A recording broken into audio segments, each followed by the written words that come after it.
This is an episode of Listening to Canberra Voices, recorded by students of the Faculty of Arts and Design 2024. I'd like to start by acknowledging the Ngunnawal people of the lands of the ACT and pay respect to elders past and present and emerging. Also pay respect to any Indigenous and non-Indigenous people listening. Today, we're joined by Peta. Peta is a long-term Tourette's activist who has Tourette's and ADHD. Welcome, Peta. Thanks, guys. Thanks for having me on board today. Not a problem. Can you start by introducing yourself and tell us about the fabulous initiative you've discovered? Yeah. Hey, guys. My name's Peta Longhurst. I'm a full-time mountain bike instructor and in my spare time enjoy riding motorbikes as well. In September, I'm going to be doing a Tourette's awareness motorbike ride, starting in Canberra, heading up through Orange, Tamworth, Lismore, up to the Gold Coast, and then returning back through Port Macquarie, Newcastle, stopping in Sydney for a bit, and then finishing at the New South Wales Tourette's camp at Stanwell Tops. The camp is absolute chaos, combining all New South Wales and ACT participants. It is an absolute fun adventure, but what are you looking forward to most? Personally for me, little bit of personal growth. I guess it's a pretty big adventure to be setting off on. I have support coming along with me, but just being out on the road for 2 weeks is a fair bit. On a motorbike, mind you, so very sore bottom, I should think. Yes, I will be standing up for some of that ride, I'm sure. But yeah, so for me, it's a bit of self-development, but also spreading awareness for a condition that there really isn't enough awareness about. It's something that's more common than you'd think. So the idea is to sort of stop at some schools along the way and some community events. I've got a Facebook page set up as well, so I'll be live streaming the ride. What's the name of that? Sorry, just so our listeners can follow in. All good. So the name of the Facebook page is Twitch's TS Tour. And yeah, so slowly growing that, trying to get a following on there. Fabulous. If all our listeners could follow along, that would be great. So let's hit the nail on the head. What is Tourette's? So Tourette's is a neurological condition that's characterised by involuntary muscle movements and vocalizations called tics. For everyone, the tics can be a little bit different. There's a misconception that Tourette's is just swearing, and that is probably one of the biggest misconceptions because it's only about 10% of people in the TS community that have what's called coprolalia, which is the swearing side of it. Whereas there's so many other tics that are a lot more common. Motor tics, other vocal tics, things like clicking, tongue clicking, eye blinking, some smaller ones that people don't necessarily notice or see as being Tourette's. What has been the biggest challenge with Tourette's for you? I think my biggest challenge has probably been my education and schooling, certainly in my younger years. Just the understanding and awareness. I guess at school there's still this whole sit down, be quiet, do what you're told, don't move, don't get up. For someone with Tourette's, that, as you know, that's kind of challenging to sit still and not get up, not shout out. So you spend a lot of the time sort of being labelled the bad kid and spending so much time trying to keep yourself still and quiet that you can't focus on anything else. So for me, certainly in my younger years, education was a big challenge. We were talking before off air and you said that you were asked to leave at 14?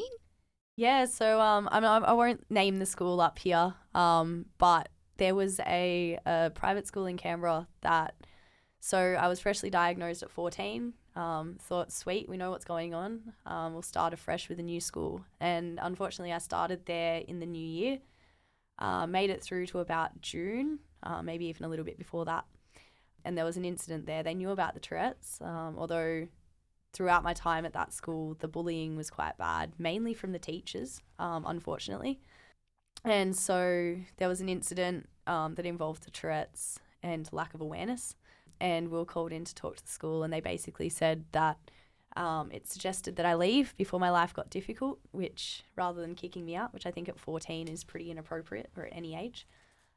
So we made the decision as a family after that, my parents and I, to homeschool to finish the rest of year 8, 9, 10. which just gave me the ability to get my study done without all the stress around school. You mentioned the different kind of tics. What do you feel for you has been the hardest tic of all? Personally, for me, I think in a lot of ways, some of my physical tics are probably harder. I've had some self-injuring tics, so hitting myself, neck tics, facial tics, which make it a little bit challenging to sort of do things where you've got to be able to see and focus. The vocal tics for me are, I think, more the effect of what everyone around me thinks. Whereas to me, they're not as distracting, because yelling something out to me isn't as distracting as using my body to tic.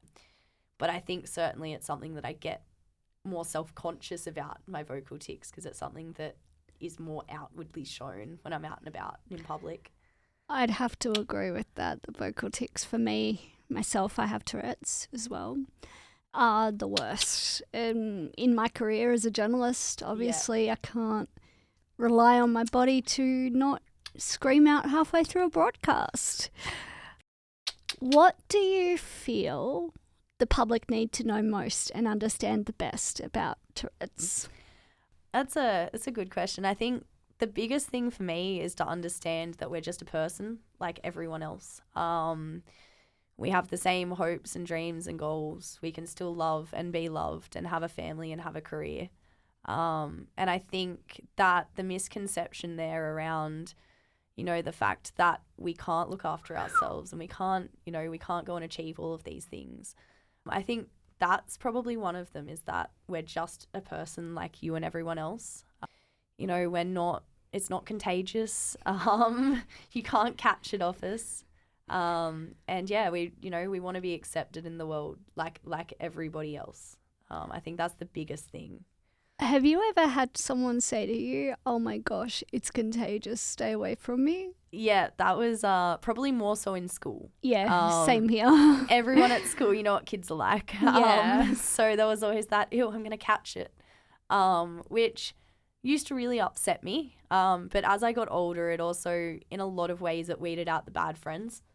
So, if that was your view, then that's fine. I didn't want to spend time with you. Yeah.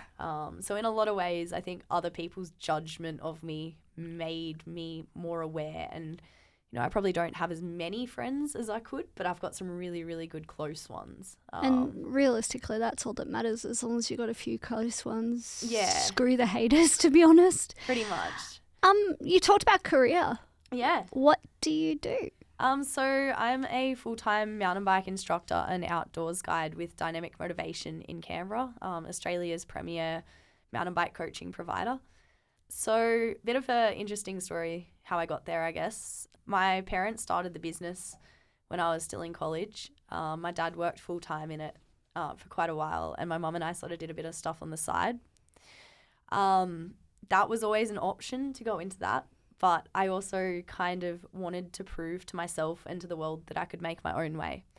So I set off to do my own thing, which means I've had a lot of jobs. I've tried a fair few different things out of school.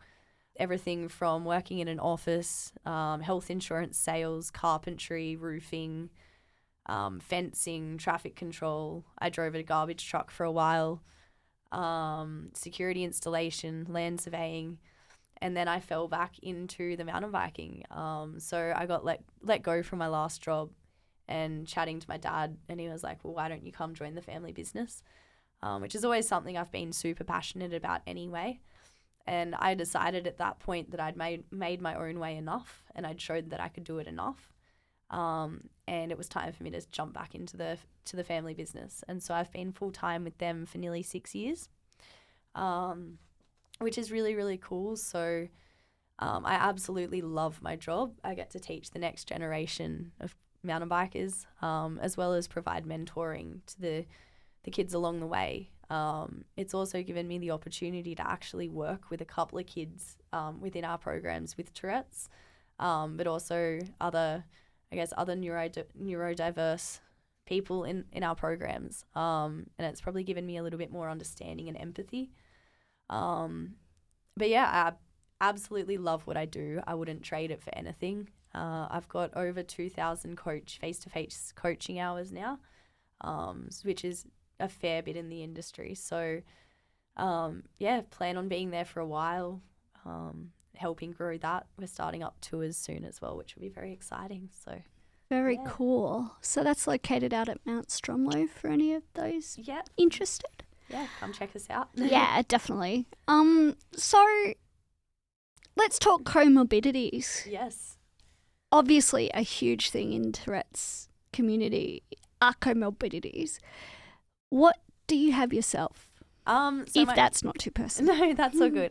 So myself, I'm diagnosed Tourette's ADHD. Kind of formally, unformally diagnosed anxiety as well. And a little bit of OCD there just to chuck it in on the side. Which I tend to find they all work together very nicely. I'll tend to, the ADHD side of it, the ADHD brain, I'll tend to loop on things. So I get something stuck in my head and it just goes and goes and goes. Then causes stress, which can make the tics worse. So everything sort of ties in there nicely. Don't you absolutely love it when the loop turns into a tic? It's amazing. Love that. So there's a big misconception that TikTok, the app, is causing Tourette's for people.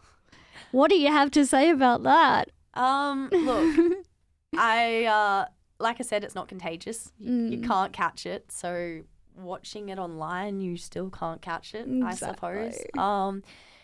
Tourette's is one of those things that is generally diagnosed, and there's a lot of people that are diagnosed out of these ages. But, as a general, it's sort of something that's noticed or diagnosed between the age of like 2 and 21. Yeah.